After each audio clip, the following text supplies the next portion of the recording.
Hello and welcome to the second episode of our monthly podcast, Taboo Talks, with me, Catherine Daniels. Me, Beth Ennis. And me, Martina Viejo.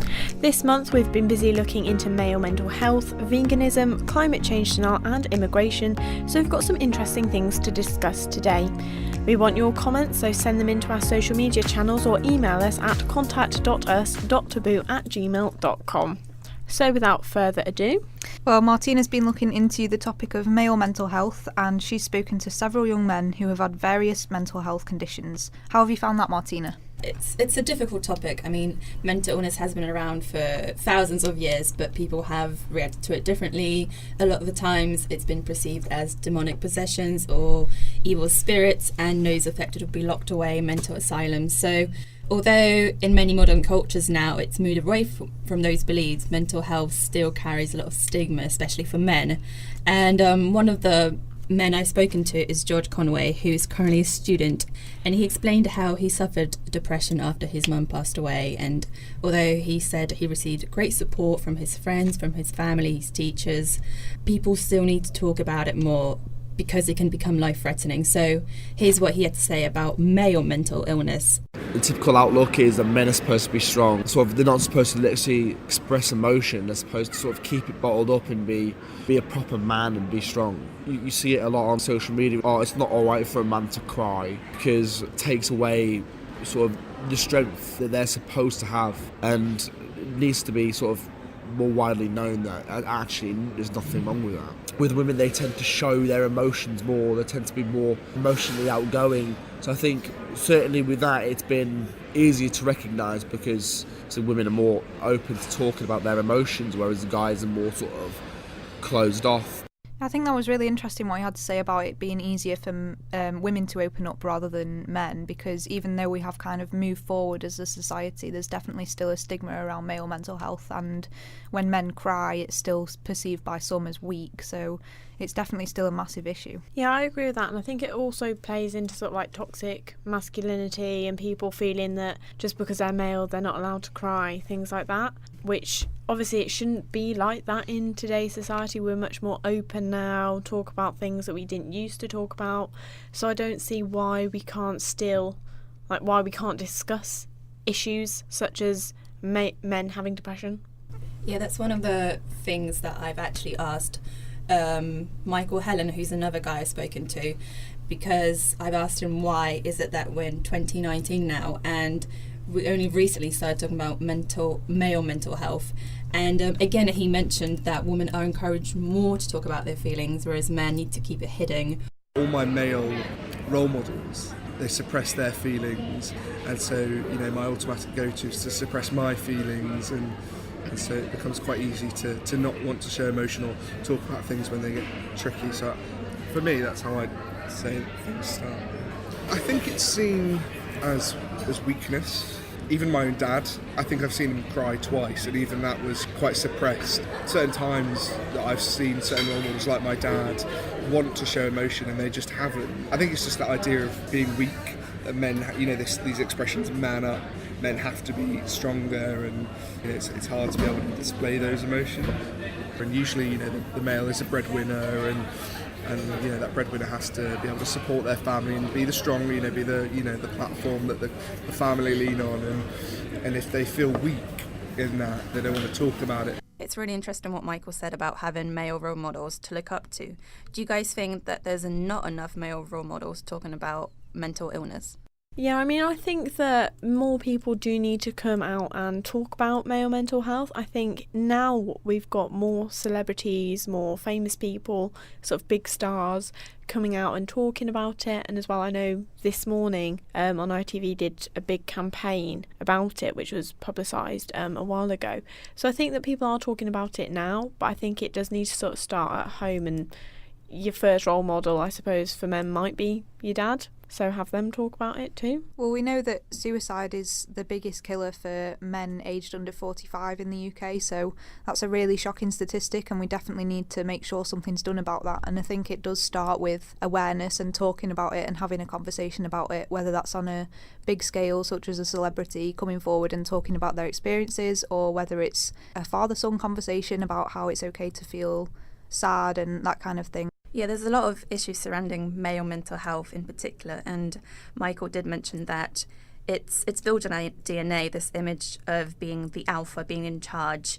So hopefully we can move past that and make it more acceptable for men to talk about their emotions.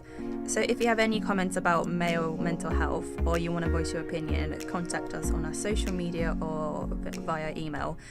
And if you're affected by any of the issues we have talked about and want to talk to anyone about it, you can contact the Samaritans on 116 123 or 999 in an emergency. So moving on to our next topic, Catherine has written an article about vegan diets and the controversy surrounding the push to go vegan. At the moment, veganism has been quite topical in the news. We've seen Greggs introduce their vegan sausage roll.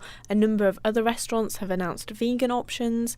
And so I was thinking it's getting quite topical at the moment. One person I spoke to, Daniel Cowley, he is the treasurer of a vegan society at the University of Lincoln. And I asked him about what he thinks about more people becoming vegan, and he said, "I think it would be unfair to expect everyone to immediately change to a vegan diet, but I will always view people cutting down on meat as a good thing, but that doesn't mean that the end goal can't still be a world without a meat or dairy industry."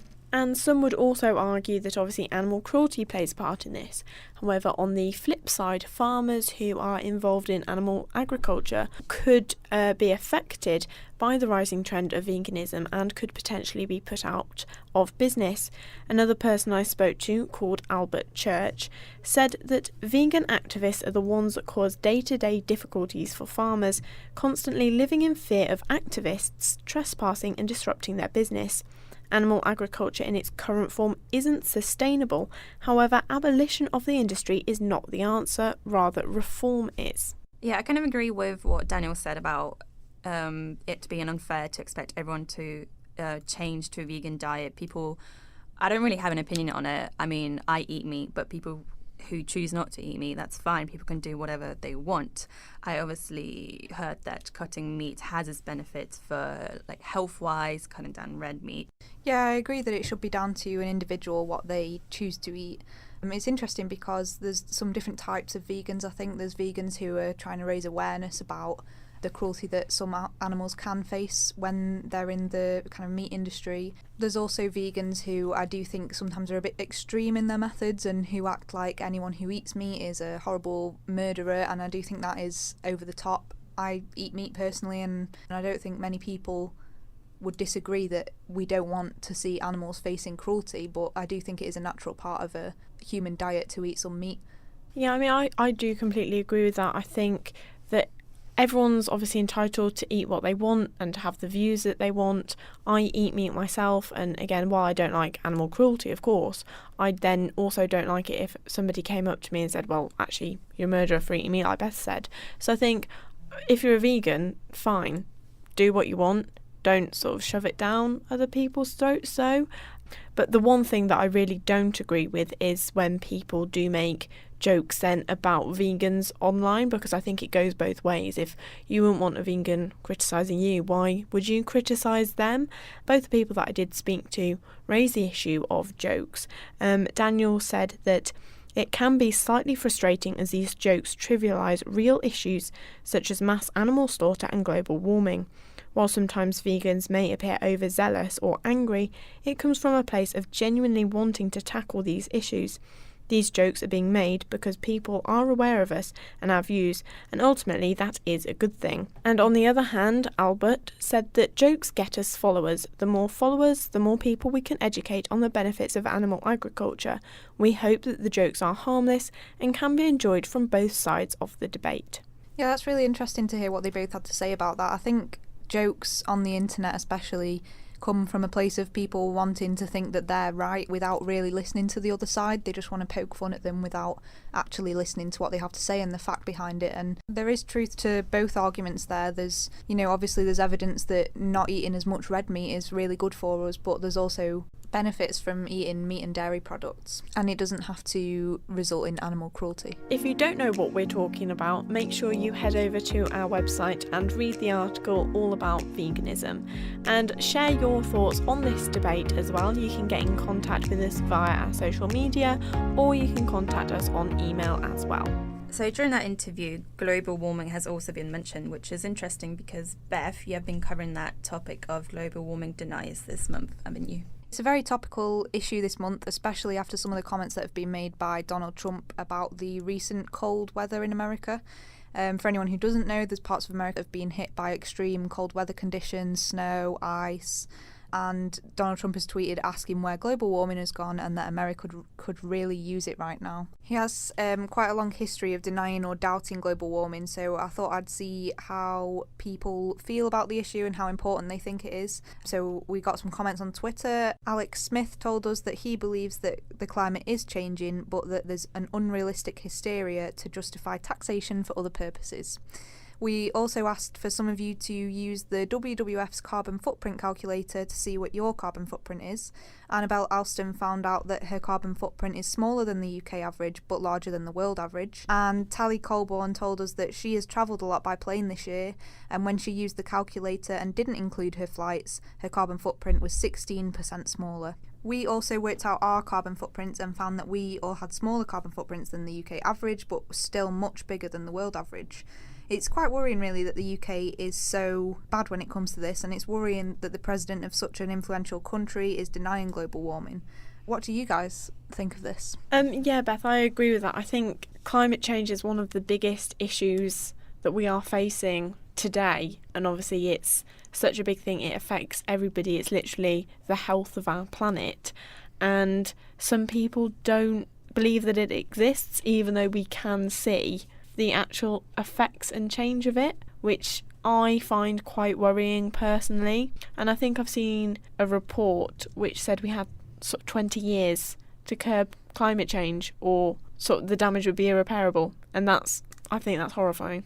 Yeah, like Catherine, you said, it is a worrying area, and we can see the effect global warming is having on our environment. There's ice melting, so we need to act now. And although there are people who are trying to cut down the carbon footprint, such as cycling, walking and using public transport instead of cars, I think it's down to the politicians who need to accept it and start making changes. And we can do it. There's celebrities such as Leonardo DiCaprio, who's been actively speaking about global warming.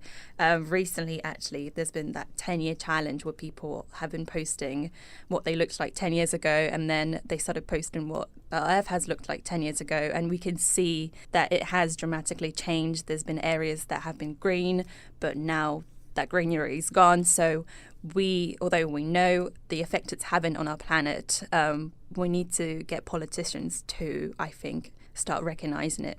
Yeah, it is quite odd, really, because it does need to be a political issue, because obviously it's only politicians who can actually act on it and get something done about it, but also it's odd that climate science has become so political and almost treated like an opinion.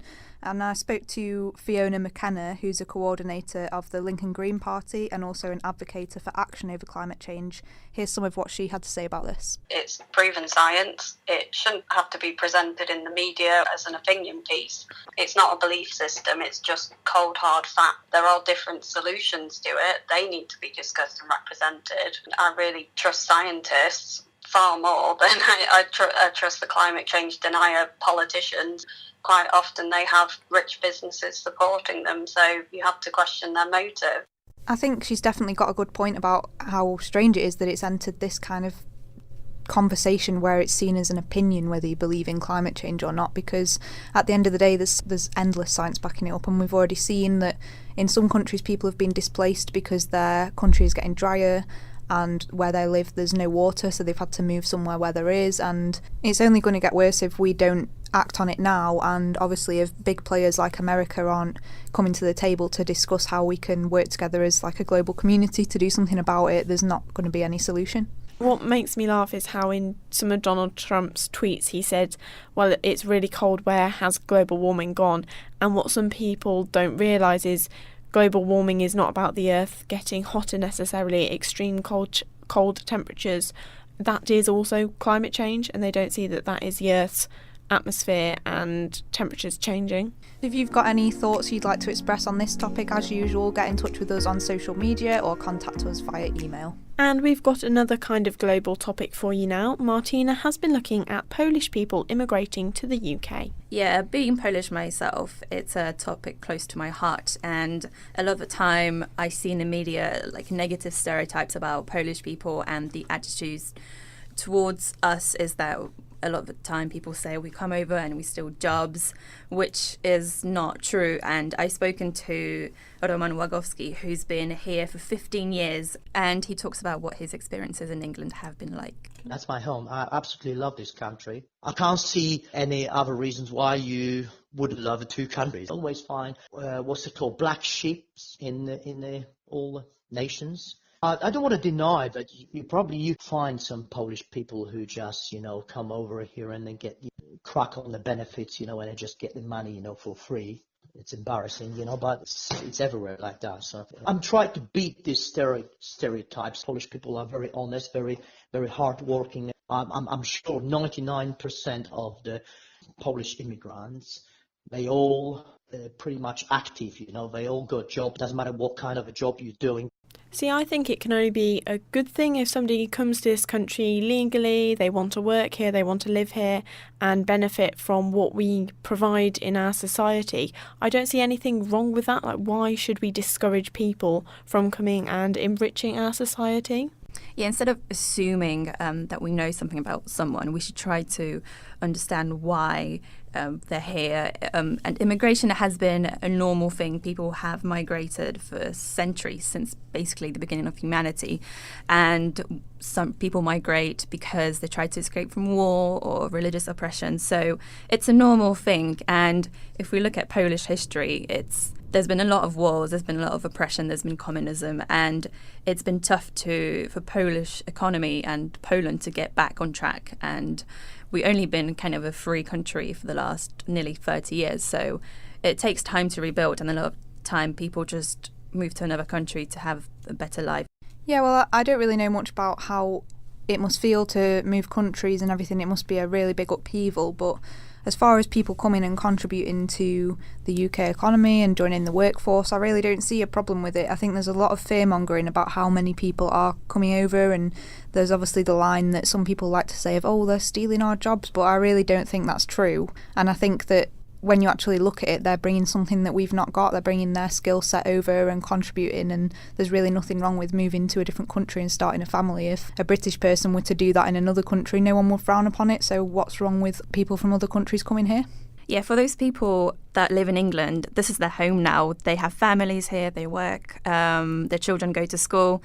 So we're all on the same boat. We're all working and trying to have a better life, and there's not much difference between us. The only difference that there is, or you could say that there is that they're Polish or they come from Poland. But we're all trying to make this our home and trying to have a better life. So we want to hear about your opinions on immigration and your experiences with Polish people living in England. So just get in touch with us on social media or via email. That's it from us this time. As always, keep up to date with Taboo on social media, and please do send us your thoughts about the topics we've covered. We'd love to hear from you. The topics that we'll be talking about next month will include flat earthers and abortion. So if you want your comments included in our next podcast, make sure you send them in. And of course, if you've missed any of the debates that we've been talking about today, you can catch up on the articles, and they're all over on our website. So that's bye from me. And me. And me. And we'll see you next month.